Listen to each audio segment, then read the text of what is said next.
Hi guys, in this video we will go through how to change Instagram notification sound.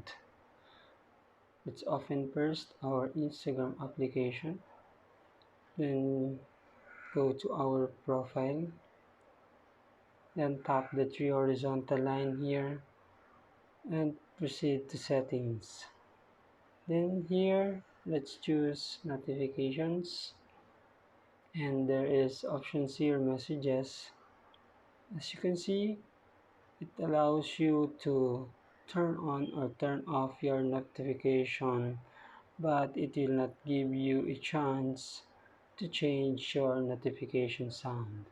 To do that, just go to the settings of your phone and go to sounds and vibration.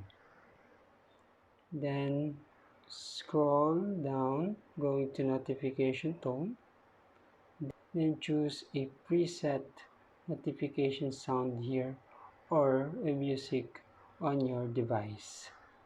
Okay, that's it guys on how to change your notification sound from your device.